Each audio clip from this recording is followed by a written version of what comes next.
Hey there, this is Abby, and I wanted to make this little video to go with my blog post about arm positions so that you have a real moving example of some of the things that I'm talking about in the posts rather than just trying to read about it and go, wait, what the heck is she talking about?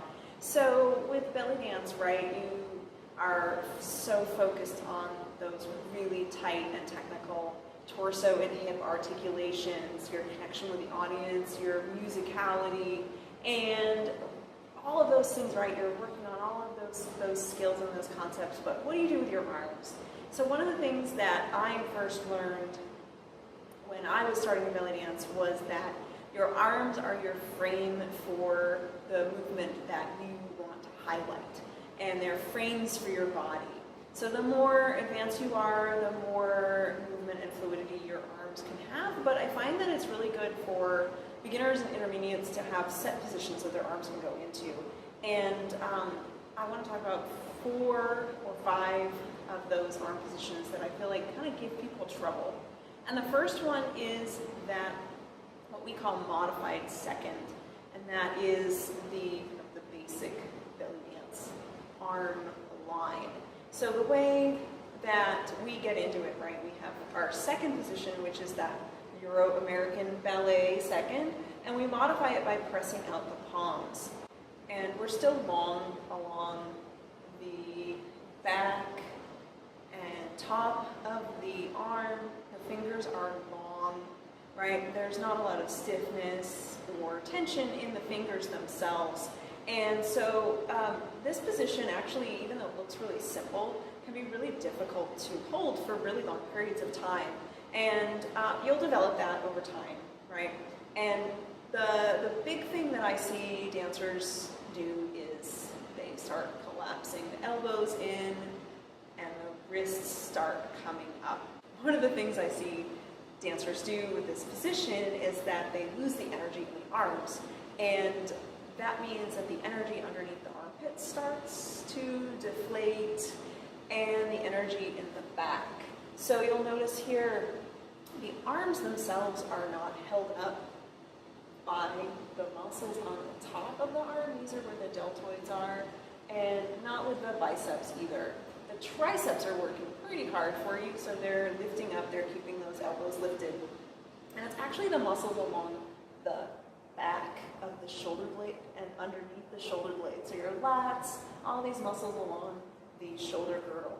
So one of the things that happens is that your elbows start to droop down and the wrists start to come in like this.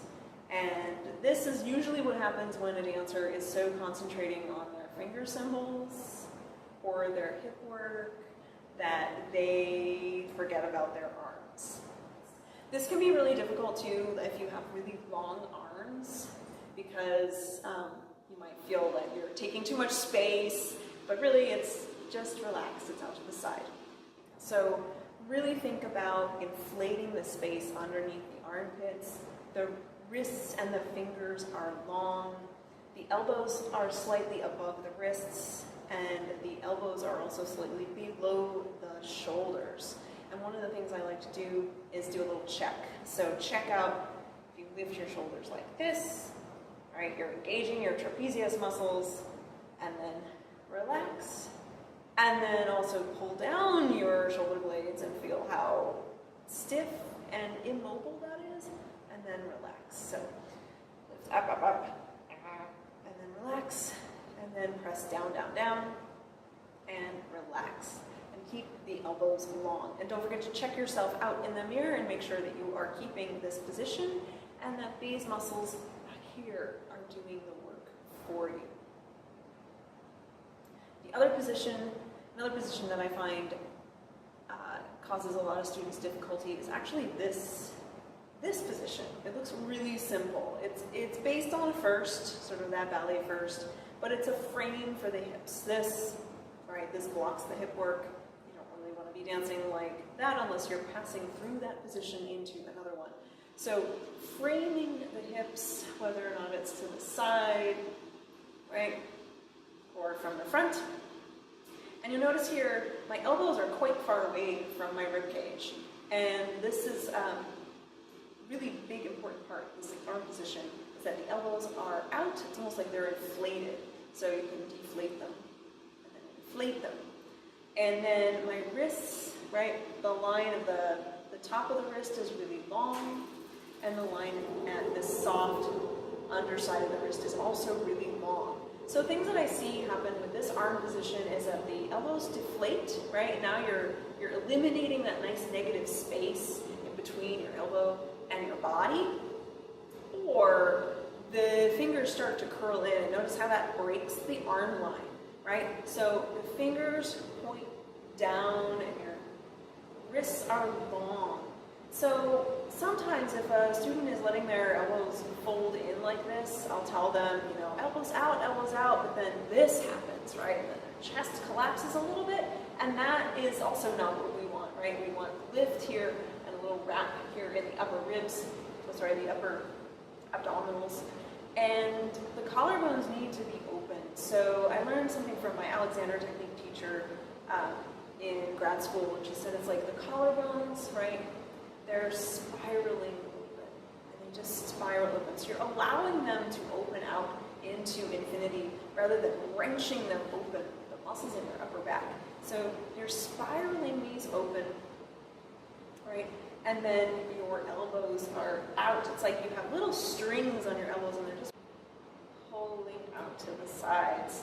And then for those who tend to curl their fingers in, I think they feel like the fingers are framing the hips, and then when they see a photo or a video, they're like, wait, what's happening there? So really point the fingers down towards the floor. So in the blog post, I'll talk about how it's like you have little holiday lights. It's holiday time right now when I'm making this video. So little holiday lights on the ends of your fingers, and they are pointing down towards the floor. So nice open collarbone, right? You're lengthening here in the sternum. You're also pulling up, right? Because you're in that home position and that nice frame. So related to this one is the S. I find that the S is really difficult because it's asymmetrical. So this one, it's like, okay, it feels the same on both sides. It feels the same on both sides. But what about the S?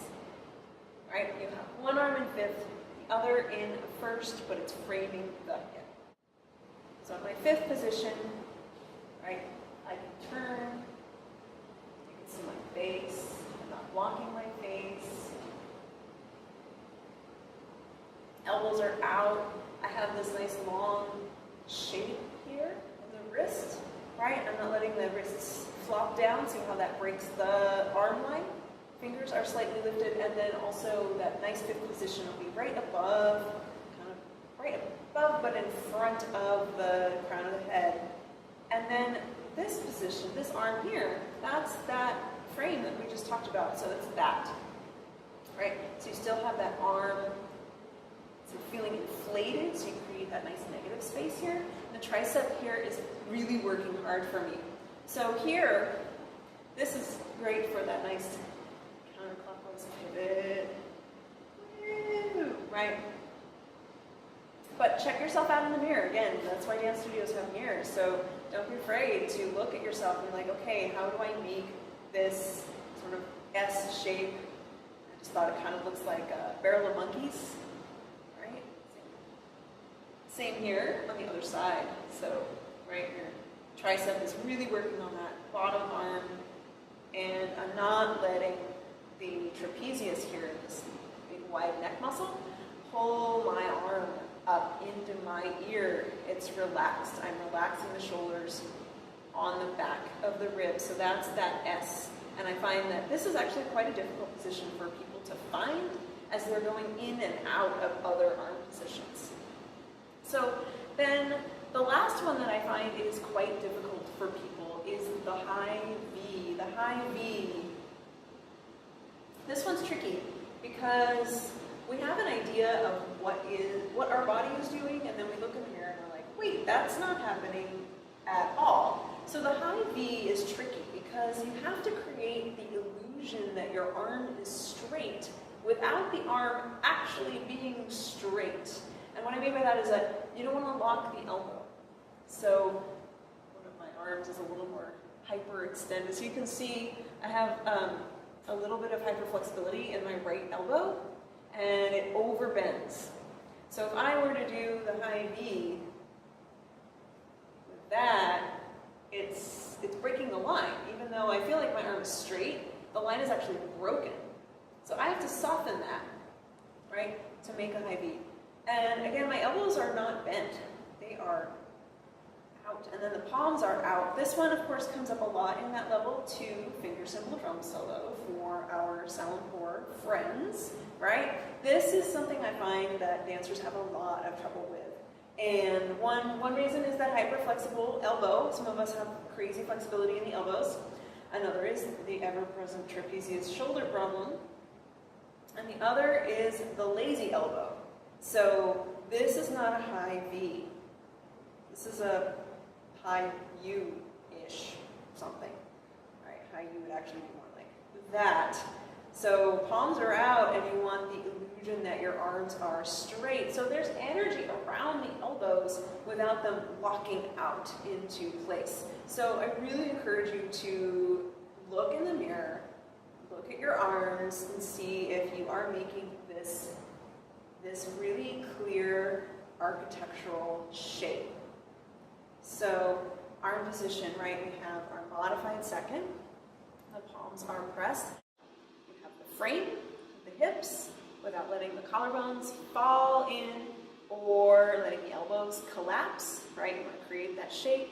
Also, don't let the curl of the finger happen, right? I feel like I'm creating a shape that's a nice kind of half circle here, but this cuts it off. So fingers down. We have the S. I feel like a 70s record album cover. How to make your belly dancer a sultan. And how to make your sultan a belly dancer. Then we have the high V.